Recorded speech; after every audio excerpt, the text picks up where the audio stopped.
protecting the most vulnerable through that period. Question number 2, Peseta Lotu-Iiga. Thank you, Mr Speaker. My question is to the Minister of Finance. What steps has the government taken to build a more competitive, export-focused economy? The Honourable Bill English. Mr Speaker, the government has taken a number of steps, including getting control of government debt, laying out a track to return to surplus faster. We've undertaken the largest tax reform in 25 years, invested heavily in productive infrastructure and managed the economy responsibly and made the public sector more efficient. If re-elected in November, the government will also extend the mixed ownership model to 4 energy SOEs and reduce its shareholding in Air New Zealand. The Honourable David. Oh, sorry, I beg your pardon. Peseta Lotu-Iiga. Thank you. Apologies.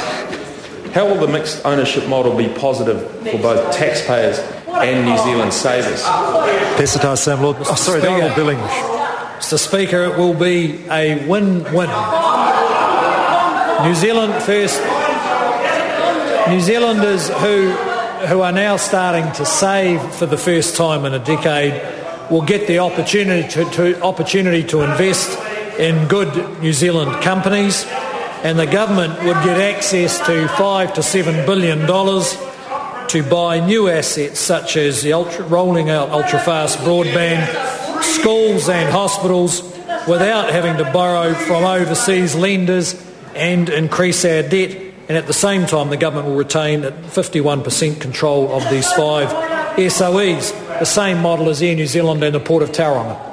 The Honourable David Cunliffe. Mr Speaker, given that New Zealand is currently enjoying a 37-year record in export prices, why is his government still running a current account deficit? Why is unemployment 6.5%? And why is he racking up the biggest government deficit in New Zealand's entire history?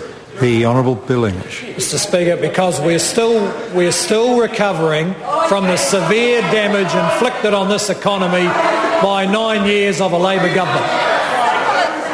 Peseta Lotu-Iiga. Further supplementary to the Minister. How will the companies in the mixed ownership program remain firmly in New Zealand control? The Honourable Bill English. Well, Mr Speaker, in the first place, the government will retain at least 51% control on behalf of all New Zealanders, and New Zealanders will be at the front of the queue for shares. We would expect that the combination of keen Kiwi mums and dads, Kiwi saver funds, Crown financial institutions and other New Zealand investment managers will mean New Zealanders will own at least 85 to 90% of these companies.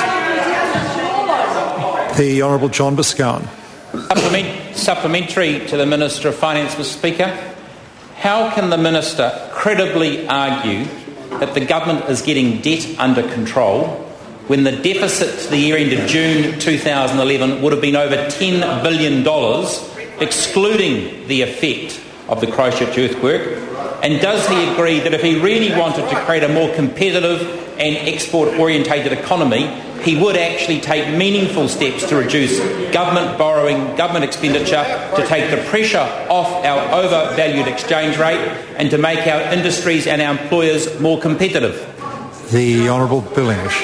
Yeah, well, Mr Speaker, the members' analysis of the economy is correct. Under the previous government, it was dominated by construction and financial services and government, all of which were far too much funded by debt. The government took a number of decisions in the budget 2011 to achieve just what the member has said, although we go about it in a more balanced and incremental way than perhaps that member's party would like. Peseta Lotu-Iiga. Further supplementary to the Minister. What reports has the Minister seen supporting the government's plans to offer New Zealanders a minority shareholding in these companies? The Honourable Bill English. Mr Speaker, I've seen a number of reports supporting our policy. Tower Investments Chief Executive Sam Stubbs, who manages funds on behalf of thousands of New Zealanders, said last week that in fact Tower will be selling overseas shares in order to invest in these SOEs.